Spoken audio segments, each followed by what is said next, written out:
also hearing from former Miami Dolphins head coach Brian Flores after learning he's suing the NFL and 3 teams for alleged racial discrimination. Flores was thought to be on the short list for some of the most high-profile jobs in football, but now he's accusing the league of being managed like a plantation. ABC's Trevor Ault has the latest. Former Miami Dolphins coach Brian Flores speaking out for the first time after accusing the NFL of racial discrimination.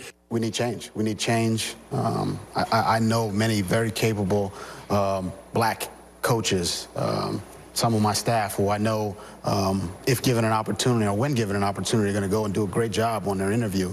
In a proposed class action lawsuit filed Monday, Flores says the league remains rife with racism, particularly when it comes to the hiring and retention of black head coaches, coordinators, and general managers. In the last month, Flores was fired after back-to-back winning seasons in Miami and then passed over for the top job with the New York Giants. In his lawsuit, Flores says just last week the Giants invited him to interview for its head coaching vacancy, but Flores, who spent 10 years under Bill Belichick with the Patriots, says days before that meeting, his former boss mistakenly sent him these text messages saying the job had already gone to Brian Daboll, a white coach. He alleges that in 2019, when the Denver Broncos interviewed him, the team executives were disheveled, adding it was obvious they were drinking heavily the night before, accusations the team says are blatantly false. They, too, later hired a white coach. Flores is now calling both meetings sham interviews. He believes they were only granted to satisfy the league's 20-year-old Rooney Rule, which mandates teams interview at least one minority candidate for top positions. But the Giants say they are confident with the process that resulted in the hiring of Brian Daboll. The NFL responding to the allegations in a statement saying diversity is core to everything we do, and there are few issues on which our clubs and our internal leadership team spend more time. We will defend against these claims, which are without merit.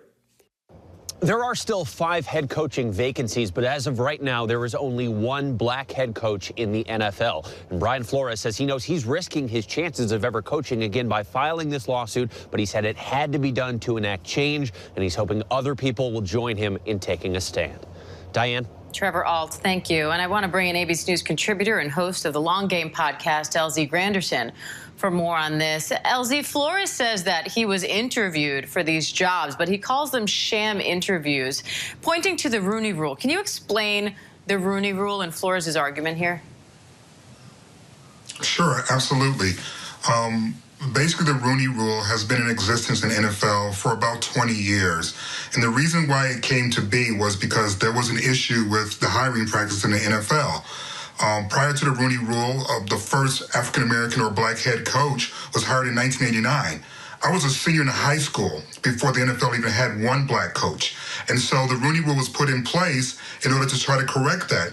Unfortunately, what has now happened is that owners and teams are now fulfilling the obligations of the Rooney Rule, which requires teams to interview at least 2 minority candidates for positions. But that doesn't guarantee that you're going to move on from the interview process to actually being hired. So when the Rooney Rule was put in place, there were 2 black head coaches in the NFL. Today it's down to 1. Now, the NFL says diversity is core to everything we do, and yet when you look at the number of black players versus the number of black coaches, aka 1, there's obviously a huge disparity there. So what more needs to be done? The Rooney Rule clearly isn't getting the job done, so what do you do from here? I'm so sick of the NFL talking about how important diversity is to it when we have been having this conversation for 20 years. Like, how do they even rationalize saying that, knowing that they had to put a rule in just to interview us to begin with? How is diversity a core value? You just got your first openly gay player. How is diversity a core value?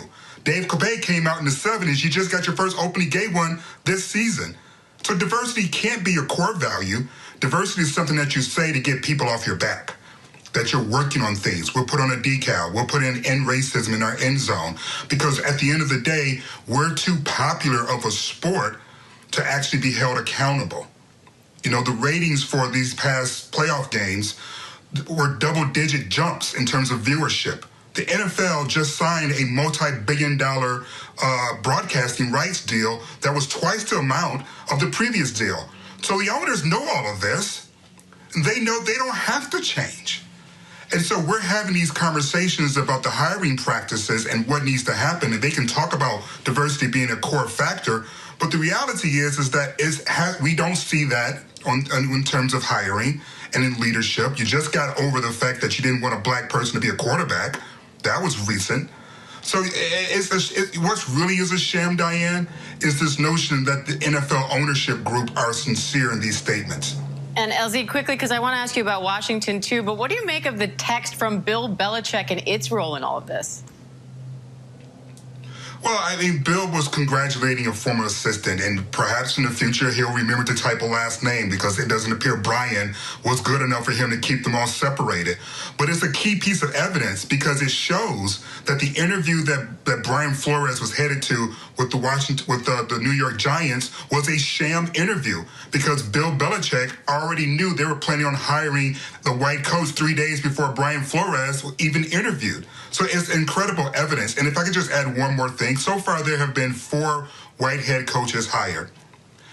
You add all 4 of those white head coaches together, they still don't have as many winning seasons as Brian Flores. All right, LZ Granderson, always great to talk to you, LZ. Thank you. Hi, everyone. George Stephanopoulos here. Thanks for checking out the ABC News YouTube channel. If you'd like to get more videos, show highlights, and watch live event coverage, click on the right over here to subscribe to our channel. And don't forget to download the ABC News app for breaking news alerts. Thanks for watching.